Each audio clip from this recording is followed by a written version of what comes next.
Kita bisa membuktikan ke khalayak ramai kalau kita tidak kalah. Khawarizm Al-Jabar terkenal di barat, Avicenna atau Ibnu Sina itu ya dengan ilmu-ilmu umum.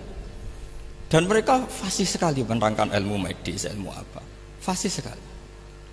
Sehingga ketika sekarang teknologi katanya adanya di barat, di Eropa, sebenarnya mereka itu kagum sama Islam. Karena mereka ngakui bahwa di antara ilmu itu dari Islam, zaman Khawarizm, zaman Al-Jabar, zaman Avicenna, zaman Ibnu Rus dan sebagainya. Saya beri sekian contoh dan ini saya bilang tanyakan ke orang kafir yang paling inat, paling lajeb di dunia. Tanyakan ayat ini, pasti artinya seperti ini. Yaitu ketika ada fenomena likuifaksi, tentu kalau di Jogja kan ada grup ilmiah. Mereka tanya saya, Pak Bahak, apa ada teori manusia itu ditenggelamkan di bumi? Yang teori, bukan kasus, bukan peristiwa sejarah. Kalau peristiwa sejarah kan ada korun.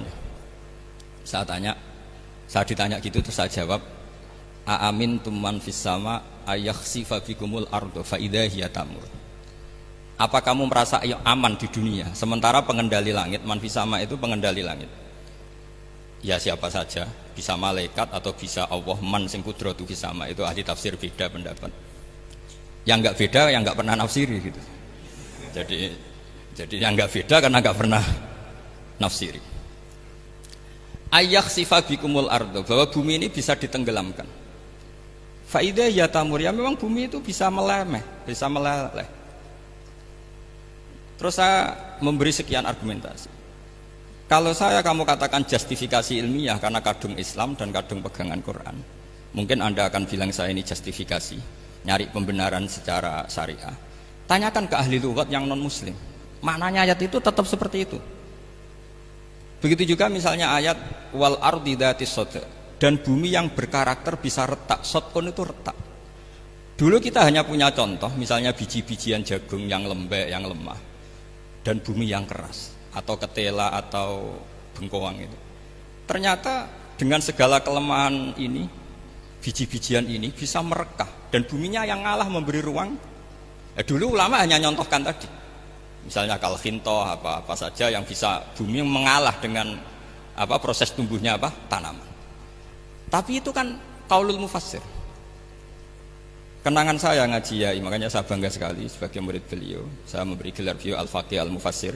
Faqih betul karena beliau putra Mbah Zubair yang ma'ruf bil fiqhi.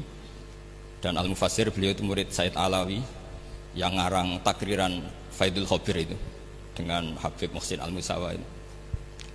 Ini penting, sanad kita ini penting, dan kita insya Allah sebagai murid tidak akan merusak sanad itu. Yang merusak sanad itu gurunya alim, baik guru alim terus kita bodoh, itu merusak sanad itu. Saya masih ingat didawi Mbah Mun, wong jagoan merusak sanad.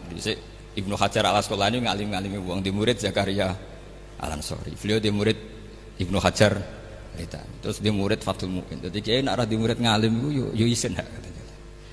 Nah kita berlomba-lomba supaya gak ngisin-ngisinin kiai. Ya ini kan kompetisi. Kalau gak kasih alim ya ngaku alim saja lah supaya ya gak apa-apa. Artinya ya cukup lah kalau di daerah masing-masing kan. Saya pernah sama satu temen itu, Gus kula wis ngalim kok iso. Kula niku tiyang Sragen. Urip kula teng kaki Joko Samudra. Jadi kok kula ngeten iki pun alim. Ketika dia nakal dan pengurus nyurati orang tuanya memberitahu kalau anaknya nakal, dia tenang saja. Tak tanya, kenapa kamu tenang? Bapakku buta huruf.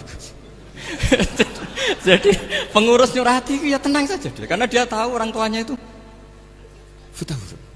Kok nikmat huruf kok kowe nggih saya nak. Ya tapi insya Allah barokatuh Syekhina semua itu tetap berkah. Karena itu awal hidayat di daerah masing-masing. Itu tidak perlu alim, sudah hebat itu. Karena ya nggak perlu lah. Kalau alim betul malah nggak sempat dakwah.